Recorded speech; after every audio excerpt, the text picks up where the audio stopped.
மாண்புமிகு முன்னாள் முதலமைச்சர் பேரவைத் தலைவர் அவர்களே, பேரவைத் தலைவர் அவர்களே, காலை 9:30 மணியில் ஆரம்பித்த நமது சட்டமன்ற கூட்டம் மாண்புமிகு மக்கள் நல்வாழ்வுத்துறை அமைச்சர் அவர்கள் 3:30க்கு பேச ஆரம்பித்தார். இப்போ 3:52. அவர் அந்த துறையினுடைய மாண்புமிகு உறுப்பினர்கள் பேசியது பற்றி அவர் குழி குறிப்பில் இருக்க பற்றி தான் இதில் பதிலுரையில் வர வேண்டுமே ஒழிய தேவையில்லாத பிரச்சனைகள். இன்னைக்கு 30 மணிக்கு 3:30க்கு ஆரம்பிச்சவர் 52 நிமிஷம் ஆச்சு. சொல்லியாச்சு. எவ்வளோ இங்கே நிறைய பேருக்கு சுகர் இருக்கீங்க, பூரா அப்படியே மயங்கி கீழே விழுகிறாங்க. நான் உள்பட்டதான் சொல்லுகிறேன், பயங்கர வேதனையா இருக்கு, சமாளிக்க முடியல. இல்லாட்டி ஒன்று செய்யுங்க, பதிலுரையை காலையில் வைத்துக் கொள்ளுங்க. மாண்புமிகு மக்கள் நலத்துறை அமைச்சர் முடிச்சு சொல்லுங்க. பேரவைத் தலைவர் அவர்களே, பேசுங்க, உட்காருங்க. நீங்க பேசுங்க, உட்காருங்க.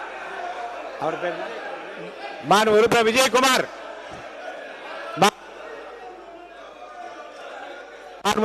மாண்பு உறுப்பினர் விஜயகுமார், மாண்பு உறுப்பினர் விஜயகுமார், 3ஆம் முறையாக உங்களை பார்த்து கொண்டிருக்கிறேன். கடைசி இருக்கையில் இருந்து எழுந்து கையை நீட்டி பேசி நீங்கள் கண்டிப்பாக தவிர்க்க வேண்டும், அமைதி காக்க வேண்டும். மாண்புமிகு பேரவைத் தலைவர் அவர்களே, மருத்துவ கல்வி மற்றும் மக்கள் நல்வாழ்வுத்துறைக்கான மானிய கோரிக்கை மீதான விவாதத்திற்கு நான் பதிலளிக்க விரும்புகிறேன். பிணியின்மை, செல்வம், விலை இன்பம், ஏமம், அணி என்ப நாட்டிற்கு இவை 5. நோயற்ற வாழ்வே ஒரு நாட்டின் தலையாய அணிகலன் என்னும் வள்ளுவ பெருந்தகையின் வாக்கிற்கிணங்க நமது அரசு பொறுப்பேற்ற இந்த முதல் ஆண்டிலேயே மக்கள் நல்வாழ்வுத்துறைக்கு முதன்மை இடத்தை அளித்துள்ளது என்பதை மாண்புமிகு பேரவை பெருமிதத்தோடு பதிவு செய்கிறேன். ஆரோக்கியம் என்பது நோயற்ற நிலை மட்டுமல்ல, அது உடல், மனம், சமூகம் என அனைத்து நிலைகளிலும் முழுமையான நல்வாழ்வை குறிப்பதாகும் என உலக சுகாதார நிறுவனம் வரையறுத்துள்ளது. இந்த தொலைநோக்கு பார்வையுடன் தான் நமது அரசு மருத்துவத்துறையை அணுகுகிறது. நல்வாழ்வு என்பது ஒரு சிலருக்கான சலுகை அல்ல, அது ஒவ்வொரு குடிமகனின் அடிப்படை பிறப்புரிமை. அந்த உரிமையை குக்கிராமத்தின் கடைக்கோடி குடிசைகளுக்கும், நகரத்தின் நெரிசல்மிகு குடியிருப்புகளுக்கும், மலைவாழ் மக்களின் குன்றுவாழ் குடிகளுக்கும் எவ்வித பாகுபாடின்றி தடையின்றி கண்ணியத்தோடு கொண்டு சேர்ப்பதே நமது அரசின் ஆகச்சிறந்த கொள்கையாகும். இன்று சுகாதாரத்துறையில் மற்ற மாநிலங்களை ஒப்பிடும் பொழுது நாம் முன்னிலையில் இருக்கிறோம். நம் குழந்தை இறப்பு விகிதம் 1000 உயிர் பிறப்புகளுக்கு 11 என்ற அளவிற்கு குறைந்துள்ளது. மாநிலத்தில் 99% பிரசவங்கள் மருத்துவமனையில் நடைபெறுகின்றன. அதே வேளையில் நம் கண்முன் உள்ள காலத்தின் புதிய சவால்களையும் இவ்வரசு மிக தெளிவாக உணர்ந்துள்ளது. மாநிலத்தின் மொத்த இறப்புகளில் ஏறத்தாழ 75% தொற்றா நோய்களிலாயே நிகழ்கின்றன, அதாவது நான் கம்யூனிகபிள் டிசீசஸ். நல்வாழ்வின் நீட்சியாக முதியோரின் எண்ணிக்கை அதிகரித்து தமிழ்நாடு ஒரு முதியவர்கள் அதிகம் வாழும் சமூகமாக மெதுவாக உருமாறி வருகிறது. உயர் ரத்த அழுத்தம், சர்க்கரை நோய், புற்றுநோய், மனநல பிரச்சனைகள் என புதிய சவால்கள் நம்மை சூழ்ந்துள்ளன. இந்த சவால்களை திறம்பட எதிர்கொள்ளும் வகையில் அனைவருக்கும் நல்வாழ்வு என்ற தாரக மந்திரத்தின் அடிப்படையில் சுகாதார மேம்பாடு, நோய் தடுப்பு, நோய் குணப்படுத்துதல், மறுவாழ்வு மற்றும் வலி நிவாரண பராமரிப்பு ஆகிய 5 முக்கிய பரிமாணங்களை உள்ளடக்கி இத்துறையின் கொள்கை விளக்க குறிப்பு உருவாக்கப்பட்டுள்ளது. மாண்புமிகு பேரவைத் தலைவர் அவர்களே, எங்களை பொறுத்தவரை தேர்தல் அறிக்கை என்பது வெறும் காகிதமல்ல, அது மக்களிடம் நாங்கள் அளித்த உறுதிமொழி.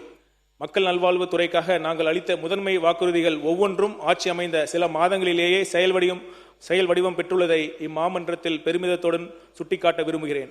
முதலாவதாக, அரசு மருத்துவமனையில் பிறக்கும் ஒவ்வொரு குழந்தைக்கும் தங்க மோதிரம் வழங்கப்படும் என்ற எங்களின் வாக்குறுதி தாய்மாமன் தங்க மோதிர திட்டம் என்ற பெயரில் 560 கோடி ரூபாய் ஒதுக்கீட்டில் பேரறிஞர் அண்ணா அவர்கள் பிறந்த செப்டம்பர் 15ஆம் நாள் முதல் மாபெரும் திட்டமாக செயல்படுத்தப்பட உள்ளது. இது அரசு மருத்துவமனை பிரசவங்களை ஊக்குவிப்பதோடு ஏழை மக்களின் செலவின சுமையும் கணிசமாக குறைக்கும். இரண்டாவதாக, முதியோர் நலனில் நாங்கள் அளித்த வாக்குறுதி.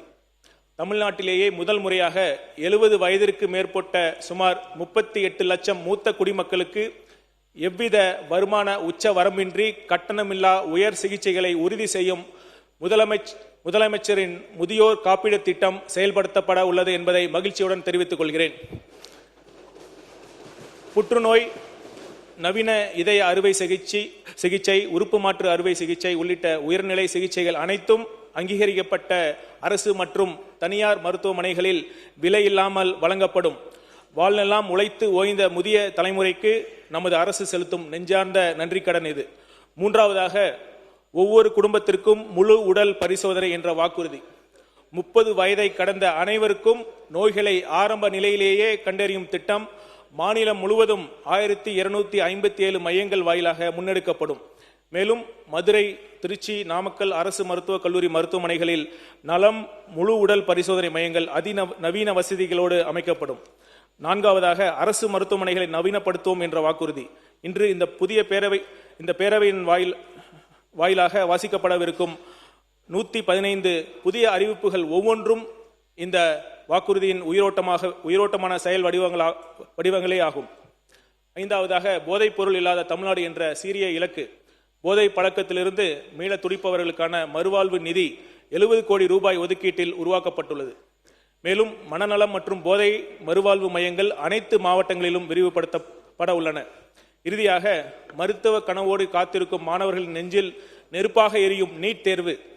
மாநில மாணவர்களின் கல்வி உரிமையை பறிக்கும் இந்த நீட் தேர்வை ரத்து செய்துவிட்டு 12ஆம் வகுப்பு பொதுத் தேர்வு மதிப்பெண் அடிப்படையிலேயே மருத்துவ சேர்க்கையை மீண்டும் நிலைநிறுத்த வேண்டும் என ஒன்றிய அரசை நமது அரசு தொடர்ந்து வலியுறுத்தி வருகிறது. தமிழ்நாட்டு மாணவர்களின் மருத்துவ கனவுகளுக்காக குரல் கொடுப்பதிலும் சட்ட போராட்டம் நடத்துவதிலும் இந்த அரசு ஒருபோதும் பின்வாங்காது என்பதை திட்டவட்டமாக தெரிவித்துக் கொள்கிறேன். மாண்புமிகு பேரவைத் தலைவர் அவர்களே, மாண்புமிகு நிதியமைச்சர் அவர்கள் இந்த பேரவையில் தாக்கல் செய்த 2026-27 ஆண்டிற்கான திருத்தப்பட்ட வரவு செலவு திட்டத்தில் மருத்துவம் மற்றும் மக்கள் நல்வாழ்வு துறைக்கு ரூபாய் 23,357 கோடி நிதி ஒதுக்கீடு செய்யப்பட்டுள்ளது. இது மக்கள் நல்வாழ்வுக்கு இந்த அரசு தரும் முதன்மை இடத்தின் அடையாளம். அத்துடன் 6 புதிய மகத்தான அறிவிப்புகளாக ரூபாய் 744.5 கோடி மதிப்பிலான திட்டங்களை நிதியமைச்சர் அவர்கள் அறிவித்துள்ளார்கள். முதலாவதாக, நான் ஏற்கனவே விவரித்த தாய்மாமன் தங்க மோதிரம் திட்டம். இரண்டாவது, மாநிலத்தின் ஒவ்வொரு ஊராட்சியையும் சென்றடையும் வகையில் மருத்துவர், செவிலியர், எண்முறை மருத்துவர் அடங்கிய குழுவுடன் 1000 நடமாடும் முதியோர் சிகிச்சை மையங்கள் 33 கோடி ரூபாய் ஒதுக்கீட்டில் படிப்படியாக தொடங்கப்படும். மூன்றாவதாக, கர்ப்பிணி தாய்மார்கள் பிரசவ காலம் நெருங்கும் போது தங்கி இருந்து இலவச உணவு, மருத்துவ ஆதரவு, தொடர் கண்காணிப்பு பெறும் தாய் கேர் மகப்பேறு பராமரிப்பு மையங்கள் ரூபாய் 23 கோடி ஒதுக்கீட்டில் மாநிலம் முழுவதும் அமைக்கப்படும். நான்காவது, டெலிமெடிசின், தொலைதூர கிராமப்புற மக்களுக்கு சிறப்பு மருத்துவ ஆலோசனைகளை உறுதி செய்யும் வகையில் 5 மையங்கள், ஹப்ஸ் மற்றும் 200 இணைப்பு மையங்களுடன் ஸ்போக்ஸ் தொடங்கி 5 ஆண்டுகளில் 1000 மையங்களாக விரிவடையும் வகையில் தொலை மருத்துவ திட்டம் ரூபாய் 18.5 கோடி ஒதுக்கீட்டில் செயல்படுத்தப்படும். ஐந்தாவது, புற்றுநோய் சிகிச்சையில் புரட்சி காணும் வகையில் 5 மண்டல புற்றுநோய் மருத்துவமனைகளுடன் கூடிய ஹப் அண்ட் ஸ்போக் புற்றுநோய் பராமரிப்பு அமைப்பிற்கான விரிவான திட்ட அறிக்கை ரூபாய் 10 கோடி ஒதுக்கீட்டில் தயாரிக்கப்படும். ஆறாவது, உயர் இரத்த அழுத்தம், நீரிழிவு, புற்றுநோய்களின் தொடர் சிகிச்சைக்கு தேவையான அத்தியாவசிய மருந்துகளுக்காக தற்போது ஒதுக்கீட்டுக்கு மேல் கூடுதலாக ரூபாய் 100 கோடி வழங்கப்படும். அரசு மருத்துவமனையில் இனி மருந்து இல்லை என்ற சொல்லே இருக்கக்கூடாது என்பதே இந்த அரசின் உறுதி.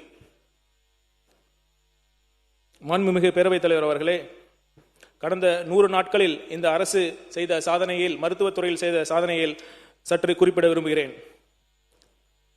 மனிதவள மேம்பாடு. தகுதிமிக்க மனிதவளமே மருத்துவ கட்டமைப்பின் முதுகெலும்பாகும். மாண்புமிகு முதலமைச்சர் அவர்களின் சீரிய ஆணைப்படி பதவியேற்ற 100 நாட்களுக்குள் 751 உதவி மருத்துவ அலுவலர்கள் மற்றும் 1393 சுகாதார ஆய்வாளர்கள் என புதிய பணி நியமனங்கள் உடனடியாக வழங்கப்பட்டுள்ளன.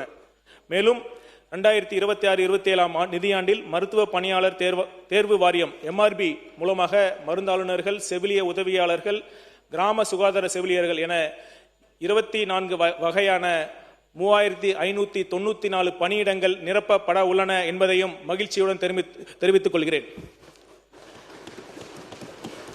இதில் மிகவும் பெருமைக்குரிய விஷயம் என்னவென்றால், அரசியல் பரிந்துரைகளோ பணச்செல்வாக்கோ இன்றி வெளிப்படையான ஆன்லைன் கலந்தாய்வு மூலம் மட்டுமே ஆயிரக்கணக்கான பணியாளர்களுக்கு பணி மாறுதல்களும் பதவி உயர்வுகளும் வழங்கப்பட உள்ளன.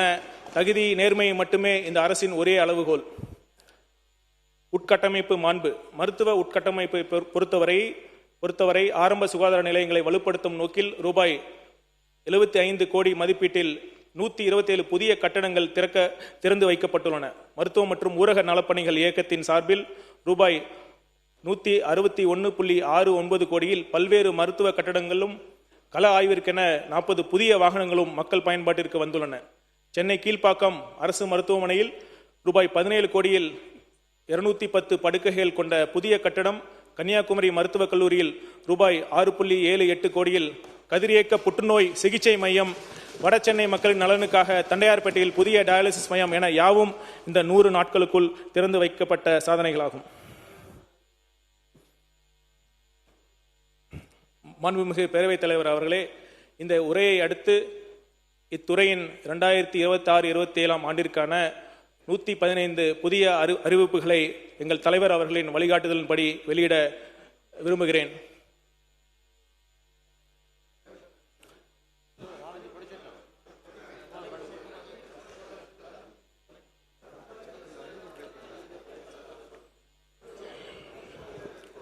மொத்தம் 115 அறிவிப்புகள் இருக்குது. இல்லை முக்கியமான அறிவிப்புகள் என்று தாங்கள் கருதுகின்றவற்றை நீங்கள் அதை தலைப்பு மட்டும் நீங்கள் அதை படிச்சிடலாம். 115 அறிவிப்பு, மொத்தம் முத்தான மணியான அறிவிப்புகளாக 115 அறிவிப்புகள் என்று சொல்கிறார்கள். அவர் 115 படிப்பதற்கு பதிலாக அதில் முக்கியமாக மக்களுக்கு உடனடியாக நீங்கள் கொண்டு சேர்க்க வேண்டிய திட்டங்கள் இருந்தால் அதை நீங்கள் படிக்கலாம். அனைத்தும் முக்கியமான திட்டங்கள் தான். இருந்தாலும் உறுப்பினர்களின் விருப்பத்தை தலைப்பு மட்டும் படி. ஓகே. நம் மாநிலத்தின் பொது சுகாதார அமைப்பின் சட்ட அடித்தளமாக இருப்பது தமிழ்நாடு பொது சுகாதார சட்டம், டிஎன் பப்ளிக் ஹெல்த் ஆக்ட் 1939. இந்த சட்டம் இயற்றப்பட்டு 87 ஆண்டுகள் ஆகிவிட்டன. இன்றைய சுகாதார சவால்களுக்கும் எதிர்கால சுகாதார அச்சுறுத்தலுக்கும் ஏற்ப ஒரு நவீன, விரிவான மற்றும் எதிர்கால நோக்குடைய புதிய தமிழ்நாடு பொது சுகாதார சட்டம் இயற்றப்படும். இச்சட்டத்தில் வீடு மற்றும் மருத்துவமனை அல்லாத இடங்களில் சுய பிரசவம் பார்ப்பது சட்டப்படி குற்றம் என்ற புதிய பிரிவும் சேர்க்கப்படும். முதன்முறையாக சமூகம், குடும்பம் மற்றும் தனிமனித அளவில் ஆரோக்கியம் மற்றும் மகிழ்ச்சியை மேம்படுத்தக்கூடிய வகையில் புதிய பாசிட்டிவ் ஹெல்த் பாலிசி உருவாக்கப்படும். இதன் தொடர்பாக அனைத்து தகவல்களும் அனைத்து மக்களுக்கும் கிடைக்கக்கூடிய வகையில் புதிய நலம் 360 செயலி அறிமுகப்படுத்தப்படும்.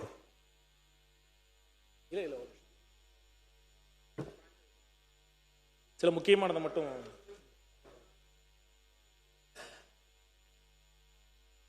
தமிழ்நாடு மெடிசிட்டி 4. தமிழ்நாடு இந்தியாவின் மருத்துவ தலைநகரம், ஹெல்த் கேபிட்டல் என்று அழைக்கப்படுகிறது. நம் மாநிலத்தை உலக அளவில் மருத்துவத்துறையில் முதன்மை இடங்களில் ஒன்று என்ற இலக்கினை அடைய முதல் முறையாக தமிழ்நாடு மருத்துவ நகரம் டிஎன் மெடிசிட்டி உருவாக்கப்பட்டு உலகத்தரம் வாய்ந்த ஒருங்கிணைந்த மருத்துவ சேவைகள், மருத்துவ ஆராய்ச்சி, மெடிக்கல் டூரிசம், ஆயுஷ் மருத்துவம் உள்ளிட்ட அனைத்து சேவைகளும் வழங்கப்படும். இதற்கான விரிவான திட்ட அறிக்கை தயார் செய்திட முதற்கட்டமாக ரூபாய் 10 கோடி நிதி ஒதுக்கீடு செய்யப்படும்.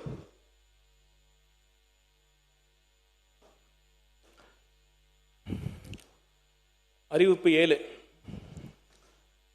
தமிழகத்தில் ஆரம்ப சுகாதார மருத்துவ சேவை கிட்டத்தட்ட அனைத்து மக்களுக்கும் கிடைக்கக்கூடிய வகையில் பரவலாக்கப்பட்டுவிட்டன.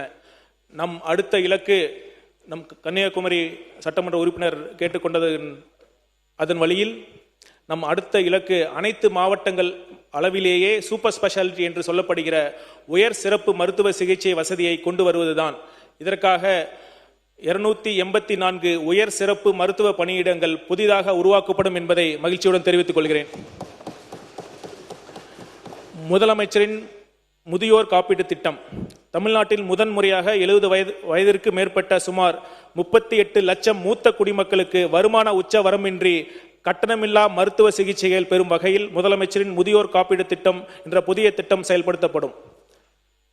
விழுப்புரம் சட்டமன்ற உறுப்பினர் மற்றும் கன்னியாகுமரி சட்டமன்ற உறுப்பினர் அவர்கள் விருப்பத்திற்கிணங்க அவர்கள் கேட்டுக்கொண்டதற்கு பதிலளிக்கும் விதமாக காலமுறை ஊதியத்தில் 2500 புதிய செவிலியர் பணியிடங்கள் உருவாக்கம். மருத்துவ பணியாளர் தேர்வாணையம் மூலம் ஒப்பந்த அடிப்படையில் தேர்வு செய்யப்பட்டு பணிபுரியும் செவிலியர்கள் பணி நிரந்தரம் கோரி பல ஆண்டுகளாக தொடர்ந்து போராடி வருகிறார்கள்.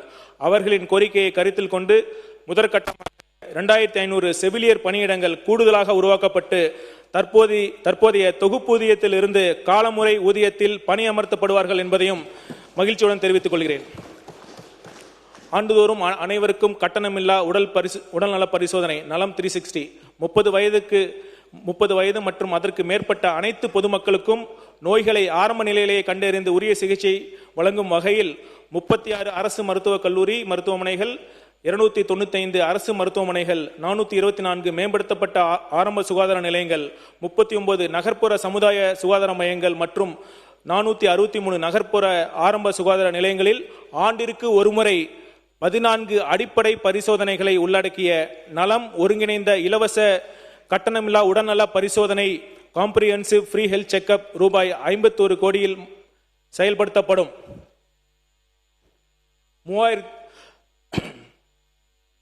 கன்னியாகுமரி சட்டமன்ற உறுப்பினர் அவர்களின் கேள்விக்கு பதிலளிக்கும் விதமாக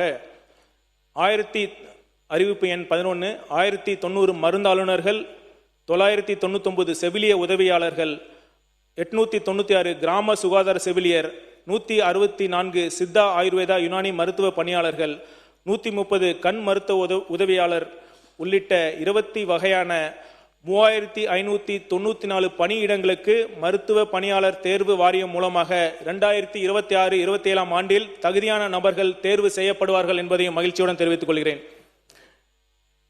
தமிழ்நாட்டில் உள்ள அரசு மருத்துவமனைகள் மற்றும் அரசு மருத்துவமனைகளுக்கு புதிதாக 1695 செவிலிய பணியிடங்கள் ரூபாய் 42 கோடி மதிப்பீட்டில் உருவாக்கப்படும்.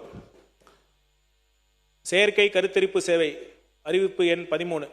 செயற்கை கருத்தரிப்பு சேவை தற்போது ஏழை எளிய மக்களுக்கு எட்டாக்கனியாக இருக்கிறது. இதனை கருத்தில் கொண்டு இச்சேவையை மேலும் விரிவுபடுத்தும் விதமாக நாமக்கல், திருநெல்வேலி, திருவண்ணாமலை, விருதுநகர் உள்ளிட்ட 31 அரசு மருத்துவக் கல்லூரி மருத்துவமனைகள் மற்றும் வாலாஜாபேட்டை, பெரம்பலூர், தென்காசி, மயிலாடுதுறை, காஞ்சிபுரம், திருப்பத்தூர் ஆகிய 6 அரசு மாவட்ட தலைமை மருத்துவமனைகளில் முதல் நிலை செயற்கை கருத்தரிப்பு மையம் லெவல் 1 அசிஸ்டட் ரிப்ரொடக்டிவ் சென்டர் ரூபாய் 14 கோடி மதிப்பீட்டில் மாநிலம் முழுவதும் நிறுவப்படும்.